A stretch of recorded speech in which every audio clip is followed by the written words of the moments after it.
You wanted the best. You've got the best podcast. The hottest podcast in the world. The Chris Voss Show, the preeminent podcast with guests so smart you may experience serious brain bleed.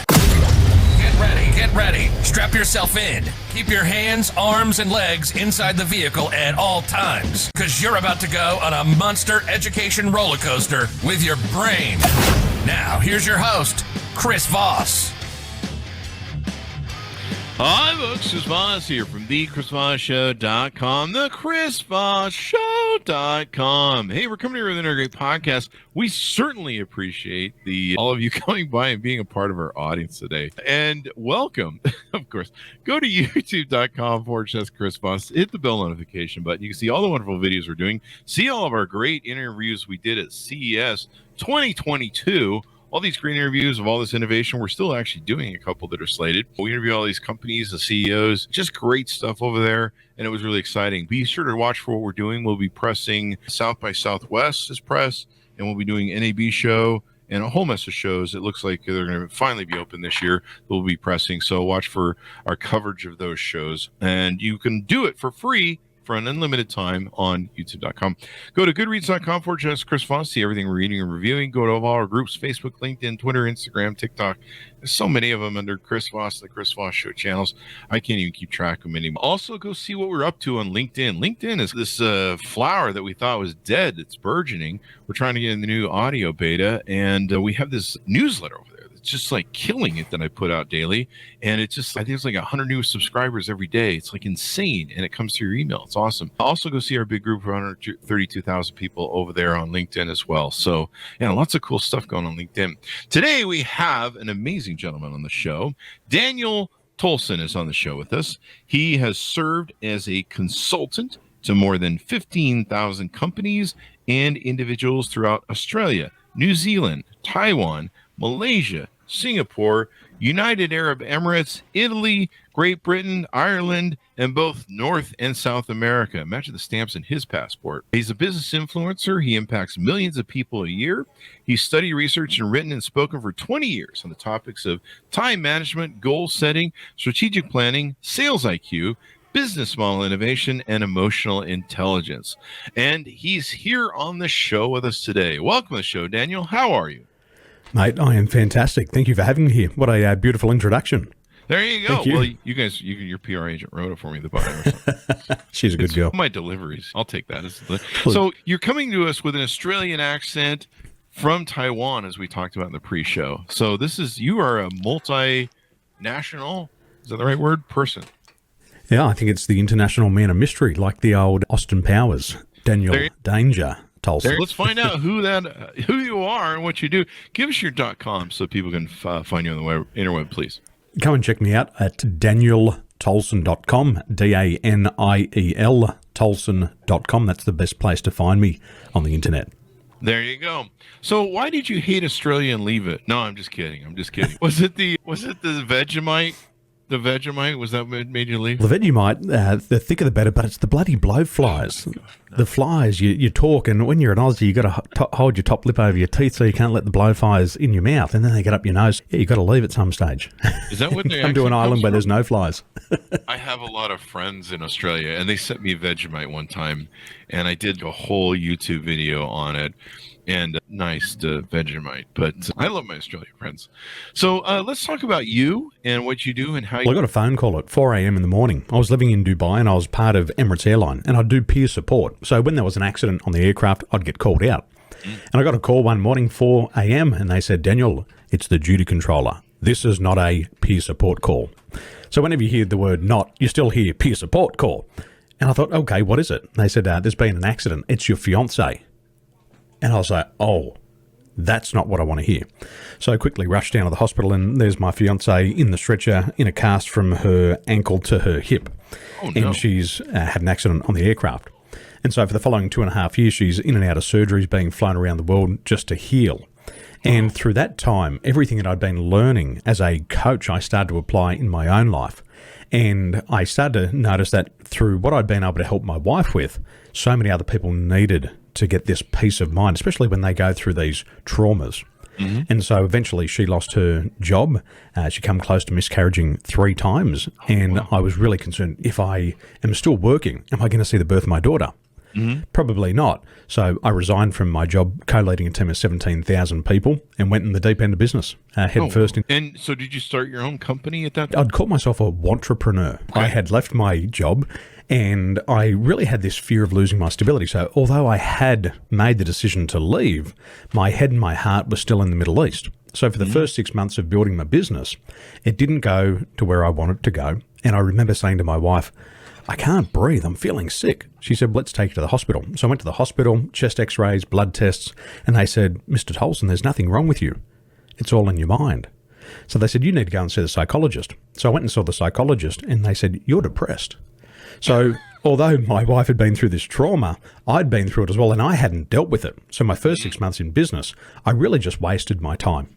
And so that was my awakening. I've really got to sort myself out to make this business work. Yeah, it's hard to tell other people how to be successful if you're not.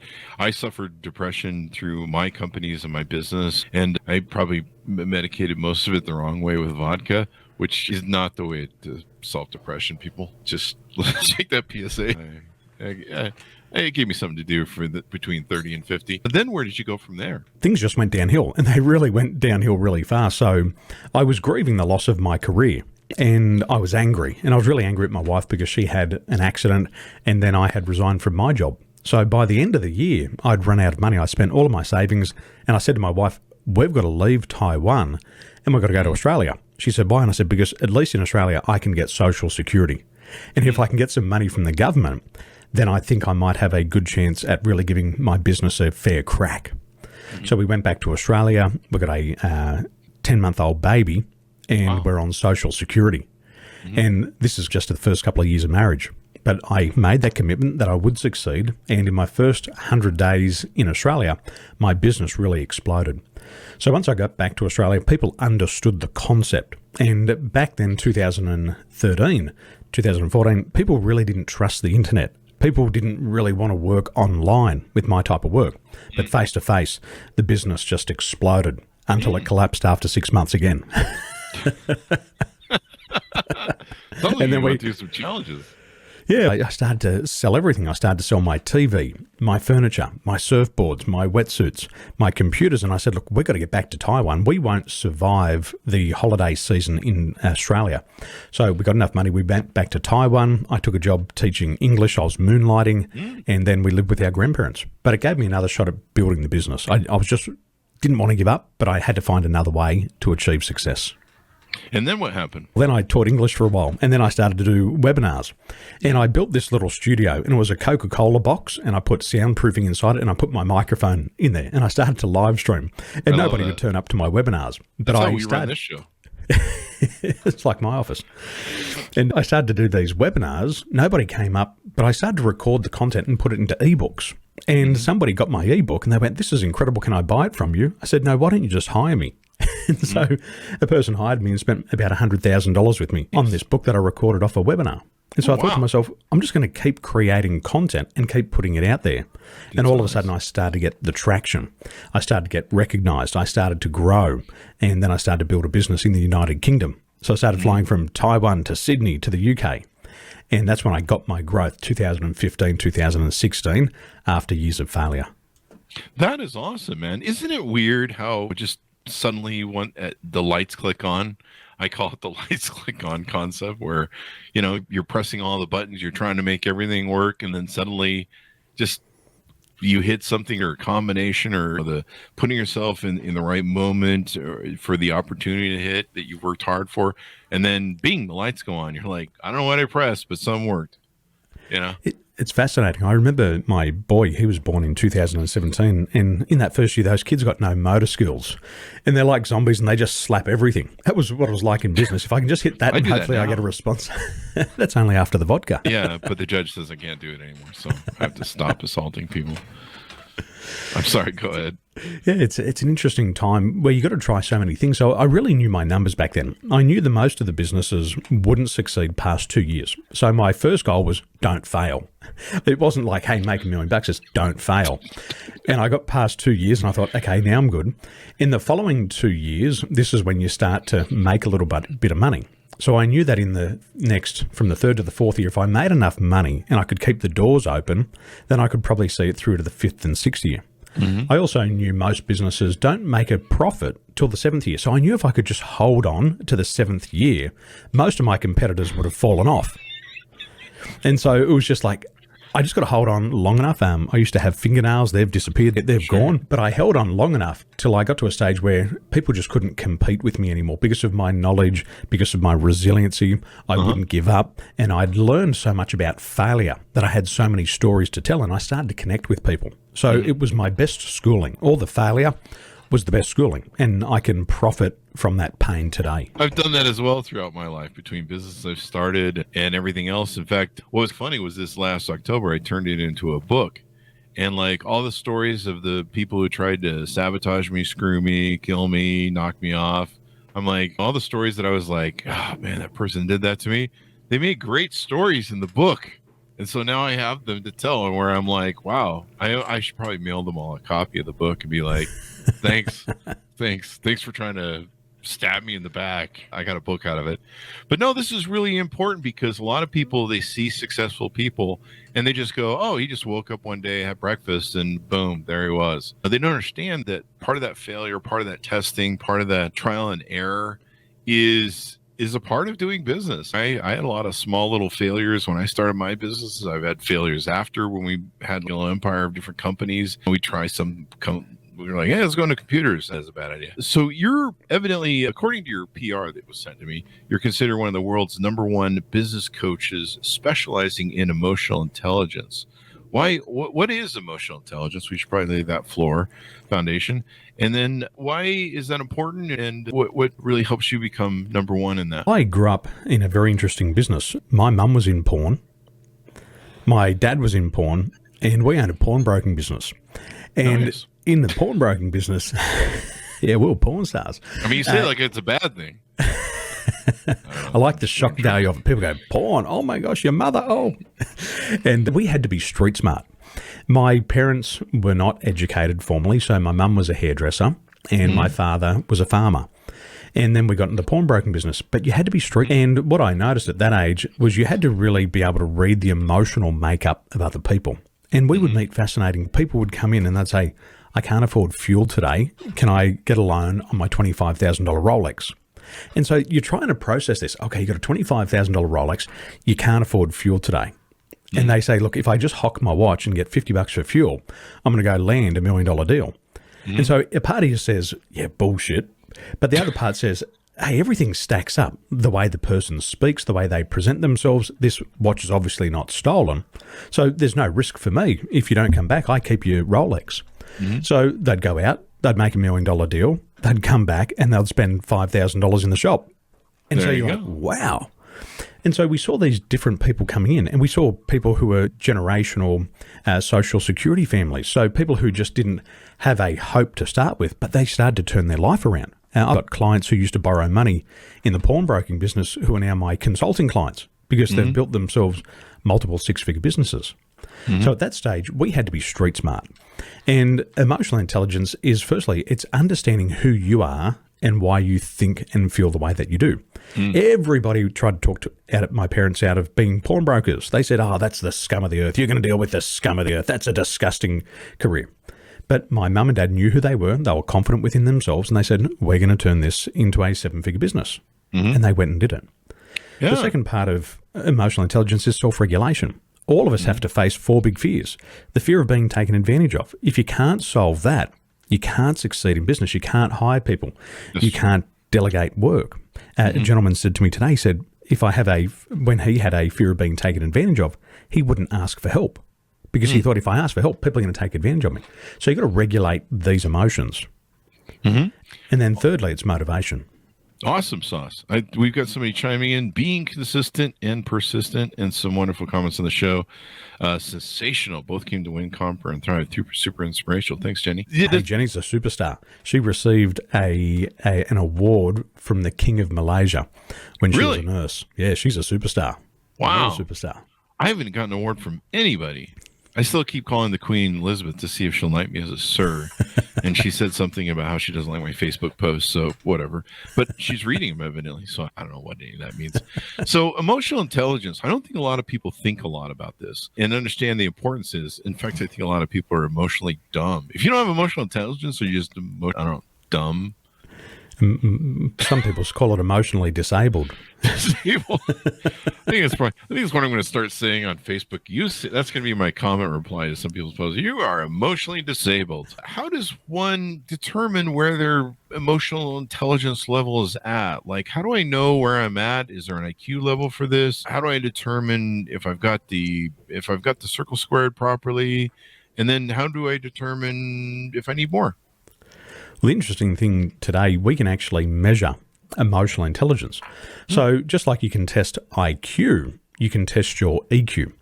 And my clients complete what's called an emotional quotient, and it measures their emotional intelligence in the 5 key areas. First of all, secondly, self-regulation. Thirdly, motivation. Fourthly, which is social awareness, which is the ability to read the emotional makeup of other people. And then fifthly, social regulation, your ability to communicate. And then with this technology, we've had more than 35 million people complete these scientific reports over the past 30 years. It then measures your level of emotional intelligence against other people in your community. And so then you can gauge where your strengths are and where your weaknesses are. And the fascinating thing, Chris, is a high emotional intelligence is not always better. Sometimes a low emotional intelligence serves you better. And I'll give you an example. I was working with a company there in America, and they had a turnaround expert. The turnaround expert could come in to a business that they'd purchased, and he could fire the whole workforce, and he wouldn't lose sleep about it. Because in the area of empathy, his score was low. So he didn't really care about the emotions of other people. And that served him well, because he would have to fire people and let people go, but he wouldn't lose sleep about it. Whereas somebody who's got a high empathy, it can be so high that they become an empath and they go, oh my gosh, I can't do this. This person's going to get upset. Their family's going to be interrupted, and they can't deliver on their job because the emotional intelligence is too high. Yeah, it started out that way. Process. I may have started out that way in business. I think the first time I fired somebody, I actually cried. And then after a while, I just got to a point where I'm like, you deserve it, so get it the hell out. But self-reflection, empathy, is that a big part of it then? Huge part. So self-awareness is having self-empathy. It's understanding your strengths and weaknesses. When I grew up, I was diagnosed with learning disabilities at age 11, and I was put into remedial therapy for 5 years. So throughout my life, I just wanted to be somebody else. I just wanted to be like the others. I just wanted to fit in. But as I learned about emotional intelligence, I started to realize I don't want to be like anybody else. I want to be me, but I've still got to answer the question, who am I? And so then I went on the path, and you can start to learn about how you face problems and challenges, how you influence people and contacts. And once you figure out who you are and how you're unique, you can then leverage those strengths, and then we play to our strengths. That's really important. And so how do people do that? Do they sit down and self-reflect, or if they can self-reflect and try and figure it out? You got to get the baseline. It's like when you're losing weight. People say, I want to lose weight. How much? I don't know. How much do I don't know. The first thing is you got to jump on the scales. And one hard thing for a lot of people who have low emotional intelligence is they can't self-reflect. So what tends to happen is when they complete an emotional intelligence quotient for the first time, all of their scores are totally unrealistic. How well do you know yourself? 100%. How well do you deal with people? 200%. And so they come in and they go, oh my gosh, I'm a rock star. But then their life results don't measure up. So I was working with a company in Australia. We measured the emotional intelligence of one of the leaders, and his score came in at about 95. Now, at 95, you should be a billionaire, and you should be a celebrity. And I said to him, I said, van down by the river there. Yeah. I said to him, I said, does this make sense to you? And he says, no, that doesn't make sense to me. That doesn't sound like me. I'd say to the boss, does this sound like him? No way. This guy is emotionally disabled. He's almost emotionally illiterate. He's like a computer. He's cold. And so he went through the report and went, that's definitely not me. So we taught him how to self-reflect. 90 days later, he came in and his score was 76. We went back through the reports and he said, Daniel, this is awesome. This is who I am. And then the company said to me, what the hell have you done to our team? He was like 95, 90 days of training. He's now 76. And I said, forget about the score because he over-evaluated himself at the start, but now it's accurate. And then he became one of the top leaders in the company because he had an accurate self-assessment. Yeah.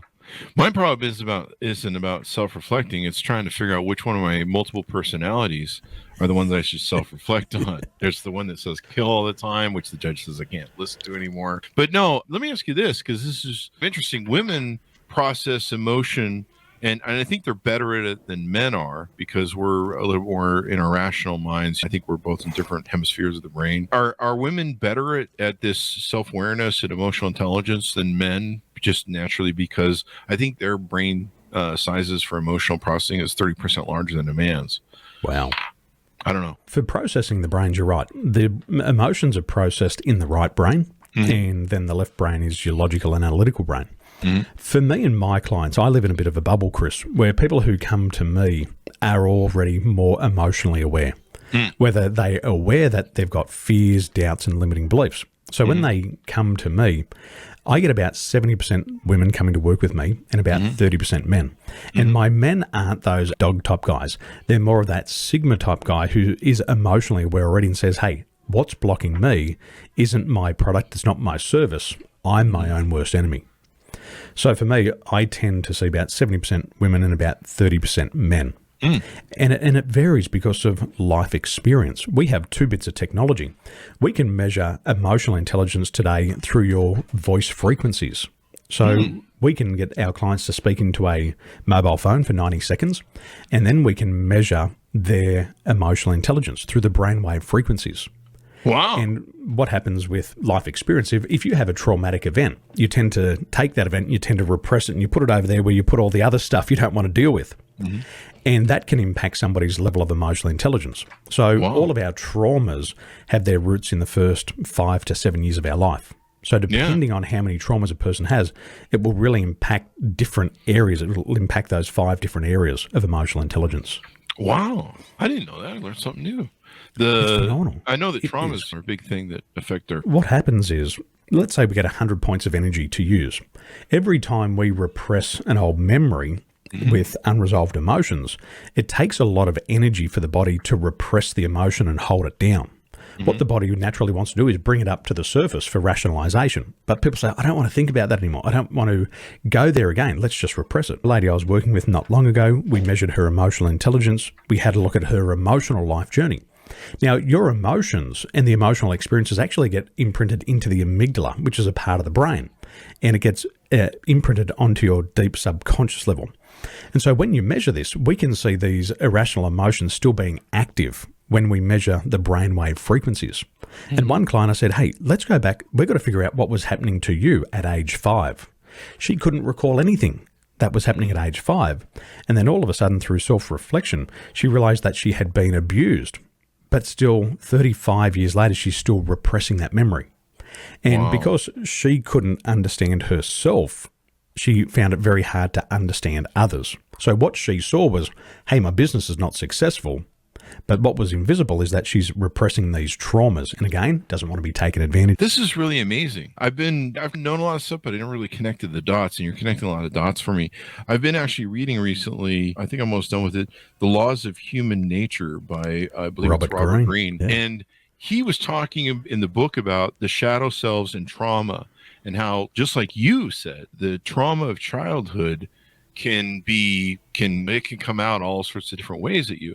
And over the course of my business, and one of the things I've always tried to resolve is people that have those shadow selves, where they work for me, that you hire them, everything seems great, and then all of a sudden one day their head turns around, and they're spitting out green pea soup, just like the what was that one movie, Jesus Christ. And I've had that happen in my relationships and stuff. And I've sometimes missed the warning signs and stuff, but this is really interesting because, you're identifying that same sort of thing where the traumas really have to play that out. So to achieve good emotional intelligence, do you need to go back and clean up some of that trauma mess then?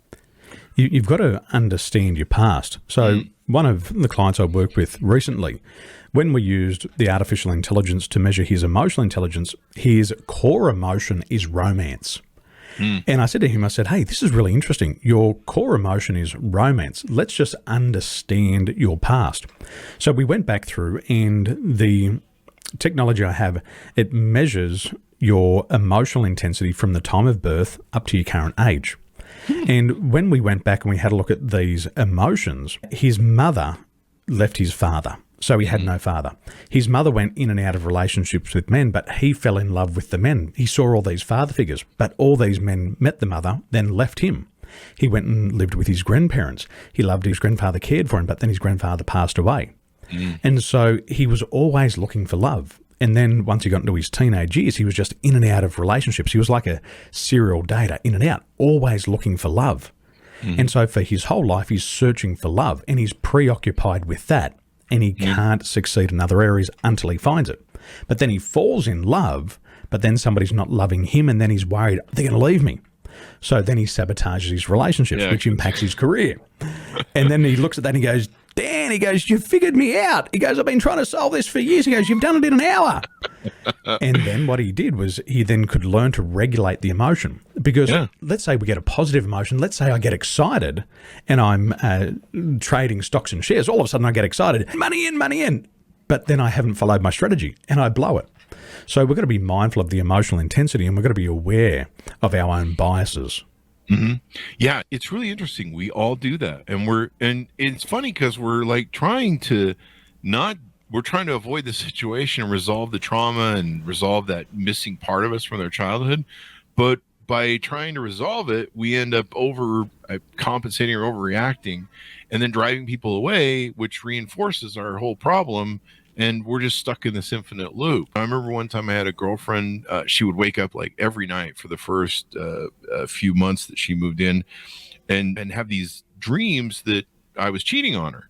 And she'd had a whole history of people that had cheated on her in her past. And which is really weird because she had good parents. I don't know what happened there.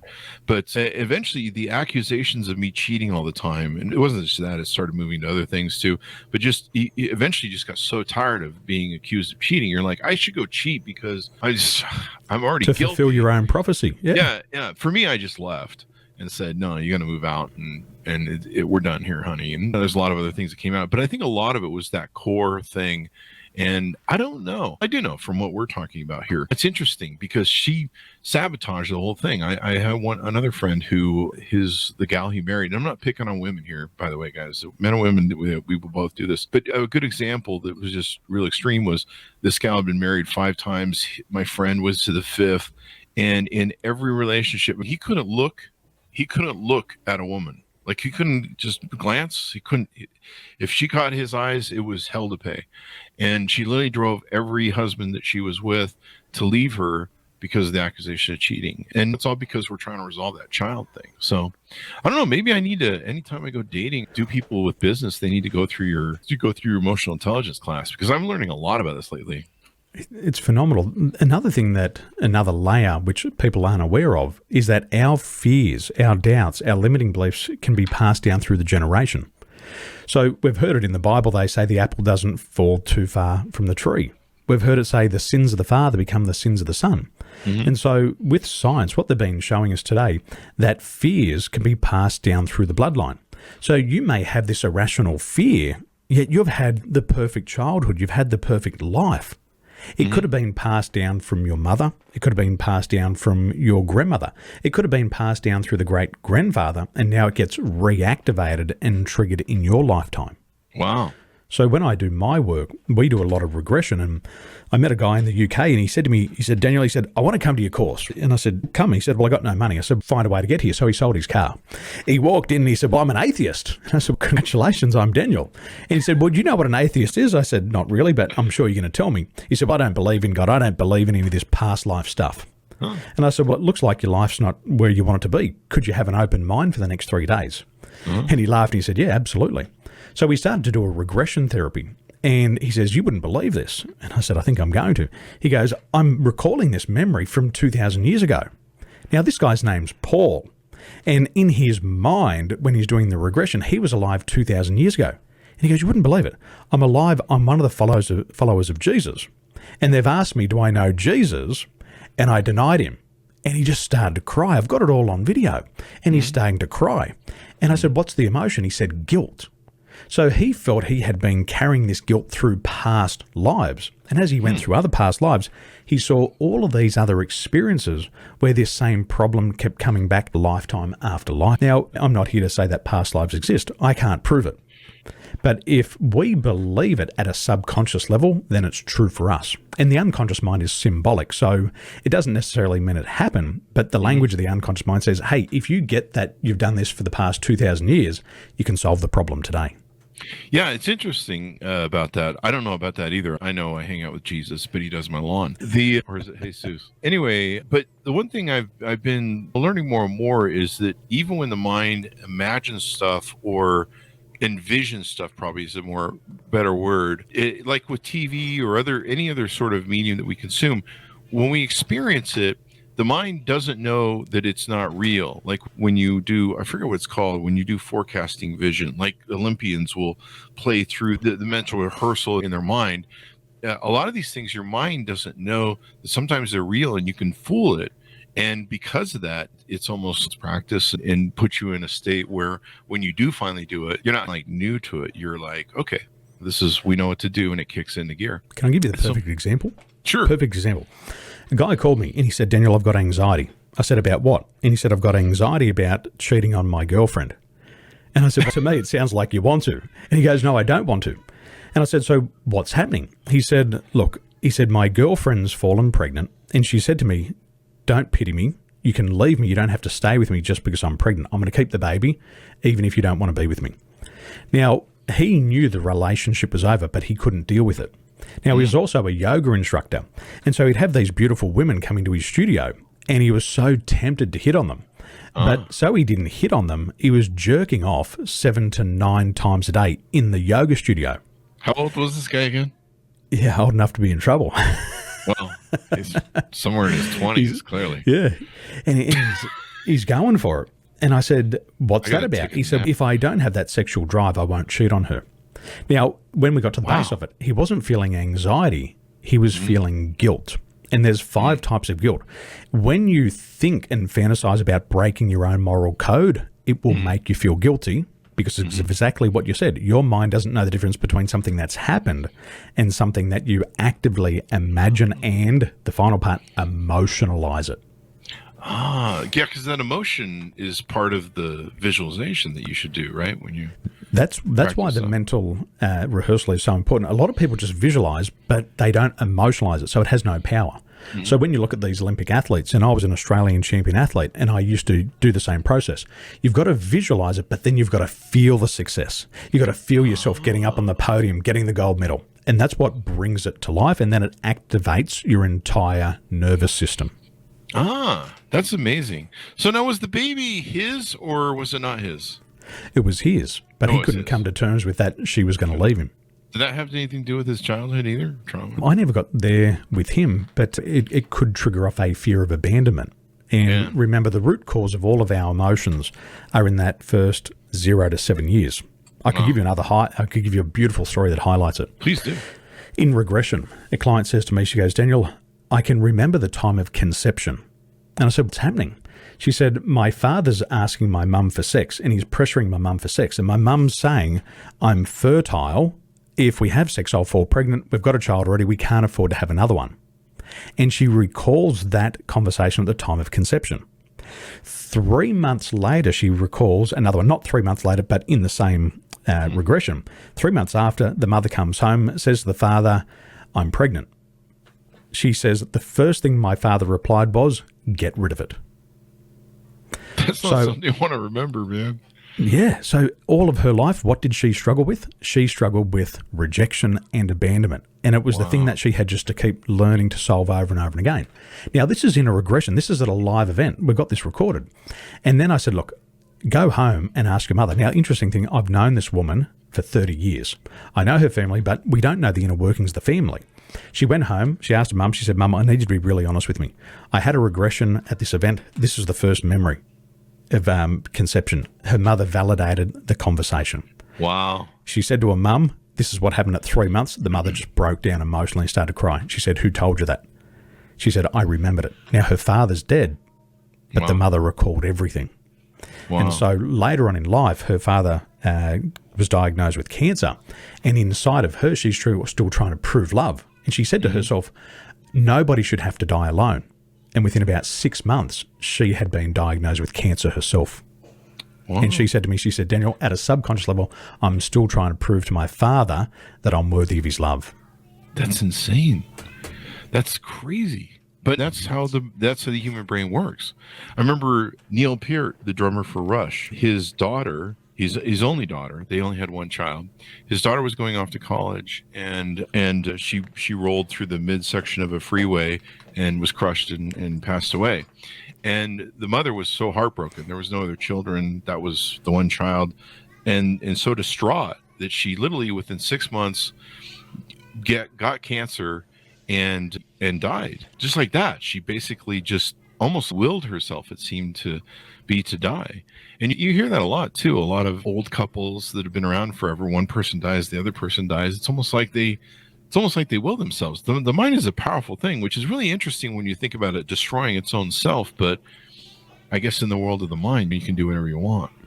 Well, we say the mind is a very poor master, but it's a very good servant. So whatever you tell yourself on repetition, it will create for you. There's stories of people getting locked in refrigerated train carts. They're not even turned on, and they talk themselves into death. Wow. In some of the cultures in Australia, we have the Aboriginal medicine man. And if the medicine man appears in front of you, in about 24 hours, you're going to be dead because you believe that if you see this medicine man, you're dead. The same happens up in Papua New Guinea. If somebody points the bone at you, you're going to die. And these people, their body starts to shut down. Wow. Fascinating. The inner workings of the mind, we're just scratching the surface. We don't really know how it works. We've got the basics of it, but essentially, if you can picture it in your mind internally, you can then create it externally. And so a lot of people, they have these big dreams like Walt Disney. He saw it in his mind before it was a reality, and it had to come true in here. But he used his mind for success, where other people use it for failure. So a lot of people sit around and say, are they going to reject me? They're not going to accept my offer. Who's going to work with me? And then they go out and it just becomes their reality. And like your ex-girlfriend, it becomes a self-fulfilling prophecy. Yeah. Yeah. It was like, at the end, it was like, all my boyfriends have cheated on me. I found out. I should have found this out earlier on because I didn't realize what was going on at the time, or maybe I just didn't care. But no, then I was like, wait, what? All your boyfriends cheating on? No, you're doing the self-fulfilling prophecy thing on me, man. Like that's just going to keep being your thing. You may give me an interesting epiphany too about visualizing stuff. I never really thought about how connecting the emotion, maybe it just automatically kicked in because you're like, hey, I want to be up on the thing and I want to make a lot of money or have this success or drive this nice car. But I don't think I ever really thought about putting the motion into it. Maybe that happened just as a byproduct by accident, but I can see now that it's much better to inject that in. So you have the visualization, and when we talk about visualization, people just think it's just a picture. But you can do 6 things inside of your mind. You can create pictures. So what you have to do is when you create your internalization pictures, you've got to see yourself in the picture. That's the key. If you're not seeing yourself in the picture succeeding, then your mind doesn't know that this is for you. Secondly, we can create sounds. So if you want to create a really good visualization, you've got to bring in the auditory component. So let's say you want to win a championship, you can hear everybody clapping for you, woo! And then that starts to change the emotion. You've also got feelings, and you've got to bring that feeling into the visualization. There's smells, tastes, and even self-talk. And when you do those 6 things, that creation process takes place really fast. The second part is you've got the emotional state. So you've got to bring in the emotion. And the emotion is like the accelerator pedal on this. The more that you emotionalize it, the more that you verbalize and external it, the faster it impacts your nervous system. And then you start to create new behaviors. So you create a picture, you combine it with an emotion, and then you start to create behaviors, and then you see results. That's the creation process. That is awesome. That explains when I'm feeling good. I make a lot of money. I seem to always make more money. It's the same as a steamroll. Like sometimes you're like, what is it? Is it good or bad? You say people have 6 things. I can do 36 things because I have 6 personalities doing 6 things. But anyway, let's sneak this in here too. One of the questions that I had for you was, how does this affect like your business, bad hiring decisions, leadership, and stuff in the workplace? Because you help people with that as well. A business owner came to me and he said, look, Daniel, I'm doing $45 million a year. I'm doing good. He said, but I feel like there's a glass ceiling. I just can't seem to break through to this next level. He goes, I've tried all the business strategies, but I've never worked on myself. And then he said something interesting to me. He said, you know, Daniel, the fish rots from the head down. He said, I've got to change who I am for my business to grow. We worked together and we helped him change his attitude. Now, attitude is, hey, you got a bad attitude. It's not that. It's our angle of approach. How are we approaching people? How are we approaching the pace of the environment? How are we approaching things? So we helped him become more aware of his strengths. We started to identify his limitations, and then I showed him how to overcome his mental and emotional blockages. Within a couple of years, his business is doing $110 million. Same business, same system, but he had really changed himself. And this is the key component of emotional intelligence. You can't give what you don't have. You might say, Daniel, you're a top guy. And I'd say, if you like me, can you lend me $1 million? I'd love to. I just don't have $1 million I can lend. And I'd say, Chris, you're a good guy. You're successful. Can you lend me 100,000? You say, Daniel, I'd love to lend you 100,000, but I can't give you 100,000. I don't have it. So the point I'm trying to make is we can't give what we don't have. So when business people come to me, first of all, they reinvent themselves because they have their own biases. And if they have a bias in the hiring process, they'll hire the wrong people. Another client said to me, Daniel, he said, I can flip a coin and I've got a 50% chance of getting the right person. And I said, what's the flip of the coin? He said, my bias gets in my way. I keep looking for people like me to come and do business with me. He says, but I need people to complement me. So using these sciences, we measure people's level of emotional intelligence before they come into a business to make sure we're getting the best teams, the best players. And if you want to build a winning team, you've got to get the best people. And with science, we can reduce that hiring risk. We can reduce the risk of a bad hire by up to 93%. Wow. That's awesome. That saves a company huge because the average company, a hiring mistake will cost you 5 times the annual salary.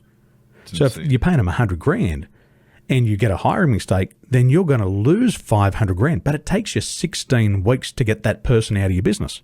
So during that 16 weeks, your business goes into a decline. So that's what I help them solve. Yeah, or sometimes they slum it for a while and you're already in decline. And getting rid of them is hard. And then you got to refill the position. And bad hires are just the worst. And that's what really interested me when I was thinking about this and Robert Greene's book was, like I said, we'd hire people and everything would go fine. And sometimes I just have sales guys that had some sort of, issue where they'd make a lot of money. I remember one time I had a guy walk into my office. He come to me. He was living on his friend's couch. He'd done some marketing work for us and been a good telemarketer. And he come to us and says, hey, I want to be a loan officer for your mortgage company. And I'm really broke. I'm living on the couch of my friend. He's behind thousands of dollars in child support. He lost his car. He was like really screwed. And so I said, what the hell? Let's give you a try. You're a great telemarketer, and the same sort of phone skills apply. So we put him to work. He starts making a lot of money with him because we had a great lead gen system and telemarketing unit. And within 2 or 3 months, he's got his draw paid off. He's doing really well, bought himself a car and everything. Comes to my office, and he goes, Chris, I'm really having trouble right now. And I go, what is it? And he goes, I've caught up all my child support. I bought me a car. I got my own place now. I got all my bills paid for the first time. I can't motivate myself to pick up the phone and sell. And that we can predict before somebody even comes into your business today. That would be nice. There's a test for that. And it's actually called a Metaprogram. It's a function of the mind, and it's the way that people are motivated. And this type of motivation is motivated by the stick. So the only time that they succeed is once everything's stripped away from them. However, we can predict this before they come into a business. That would be good. Because I would have that so many times. Anthony Robbins calls it the thermostat effect, but I think what you're talking about better defines it because there's not much you can do with thermostat effect. You're like, what do? I don't know. Fire them and then tell them to come back in a couple of months when they're broke again. It's fascinating. I worked with a real estate agent. He was like that. He would only fire when he was under pressure. And so what he would do is he'd create situations in his life, self-sabotaging behaviors that would force him to get close to being broke, or he would wait for somebody to say, you can't succeed, you're going to fail, you're never going to make it. And then it's, I want to prove you wrong. And all of a sudden, he proves them wrong, but they're not watching. And then they lose motivation, which is like, hey, you told me I couldn't do it. Now I did it. Now you're not even watching me do it, and you don't even care. So they go from failure to failure, from place to place, and they love to hear that. So sometimes they can be great employees, but as the leader, you have to understand how to motivate them. So my job is to say to the owner, hey, this person's going to get results, but your motivation style has to change for this person. You've got to constantly tell them, you can't achieve this. You'll never achieve that target. And then what happens is they're always proving somebody wrong and they get to be right. And then you become a great leader. See, I've played that game with people where I've learned that there are some people that were in my office that, and I didn't really understand what we were doing other than it worked. And I'd have to do the takeaway or the abuse, and which I never liked doing, but I'm like, it seems to work for them. You do that guy thing where you're just like, yeah, you suck and you're not going to make it. And suddenly they turn on, and then you're like, this seems to work. It's a weird stick process. It's for the leader. And especially if that's not how you're motivated, it feels like a conflict, but it's also a very tiring type of motivation, because it's like, what can I tell them now? Oh, you're going to fail, you're going to screw it up. But then you start to feel guilty. You're like, oh, how can I say this to people? But it's what they need. And when I was working at Emirates Airline, I co-led a team of 17,000 people, and I would get 17 new recruits with me on a flight, and all of them had to be motivated differently. So I had to master motivating my team. However, thanks to science today, we can predict it and make it really easy. That's amazing, man. I need that for a lot of different things. I remember years ago, I had a flight stewardess that I dated, and she, if I was really nice to her, it would just not work. It would just be hell to pay and problems. But if I was really verbally mean and abusive and threatened to take things away or leave, she would be totally in love with me. And it was really extreme. It wasn't like normal stuff. It was like really, I almost had to schedule like the verbal. It wasn't so much abuse, but just, I don't know, just being a real jerk. And finally, I just had to quit it, because I'm like, I just can't do this. This isn't healthy for me. This isn't the type of person I am. I like to have somebody who's a little bit more balanced in my relationships. But it was interesting to me what sort of love pattern she had, and it would be great to predict those things. So can I put this on my Tinder profile and just have people fill it? You just put me on the profile with you. I'm married, and I'll give you some good advice. And when the girls come through, we'll get them to do an emotional IQ test. Yeah. And then I'll teach you how to communicate with them, and then you'll be the greatest lover ever. Yeah, as long as they don't end up married, I'll be okay. See, this is a bit of science that I've got here, and what we do is when we do these profiles, it actually shows us how to communicate to people. Based on this person's profile, you've got to communicate to them visually, auditorily, kinesthetically. It's like for me, I'm a kinesthetic learner, but I internalize information. So I want to be given the steps, and then I want to step away, process it, and then come back out. So that's how I learn, but that's how people need to communicate with me to get the best out of me. So in our relationship, I understand my wife's communication style. She understands mine. And we don't have those conflicts as much as other people. We still have conflicts, but she understands how I need to process. My wife's auditory external. So she wants to talk and she wants an answer now. She'll ask me a question and I'll be inhaling. I'll be going, and she'll be like, why aren't you answering me? So I remember, your auditory external, I've got to be able to breathe before I talk. Yeah. And then she laughs. She says, yes, husband, that's right. But I still need an answer now. There you go. No, that's really interesting. I'm the same. I'm the way where if I need to learn something, I have to be hands-on. Like, you can't tell me. If you start telling me, so here's how you operate the gears of the car or whatever, I'll just start glazing over. I'm like, I don't know, I can't put it together in my head. But if you give it to me and let me play with it and tinker with it, I can get it like right away. Boom, that's it for me. And yeah, that's kind of interesting. I never really thought about in relationships you need to worry about the auditory, kinetic, and visual stuff. It's, I don't know. Life is so complex. Can't we just get an easy button? I wish we could. I wish we could. It'd be nice to have one there on the screen. Boom. There you go. This has been a great discussion, Daniel. We could probably talk forever, but we want people to, of course, call you up, get to know you better, go to your website. Anything more you want to plug as we go out? I think the best thing for people is this year, you've got to get clarity on your goals. Remember that your goals are your future, and you're going to spend the rest of your life in your future. And you want to make that future incredible. So get clarity on your goals and then learn about who you are and who you have to become to achieve those goals and to live the future life that you want. There you go. That's awesome. Great stuff. Give us your .com so people can find you on the interwebs. Come and play. DanielTolson.com, DanielTolson.com. There you go. Daniel, it's been wonderful having the show. Really insightful show. I loved this. Mate, it's been beautiful. And let's get you to take one of these mind reports one day, and we'll see all these relationship traumas. We might find out. Yeah, you're probably going to read it and be like, this guy, we should just put him down. It's like an old horse. We should just shoot this guy because there's no saving this, which is probably where I'm at. If you talk to every ex I've had, they'll probably say the same thing. But anyway, Daniel, it's been wonderful having you on the show. Thank you very much, and continued success. Also to my audience, go to goodreads.com/Chris Voss, see everything we're reviewing and reading over there. Also go to youtube.com. You can see all the wonderful videos we have. You can see Daniel's beautiful motif that is in his back. He should probably get at least, a 7 or 8 with Room Raider at this point. And then also go to all our groups, Facebook, LinkedIn, Twitter, Instagram, see our stuff we're doing on LinkedIn as well. Stay safe, be good to each other, and we'll see you guys next time.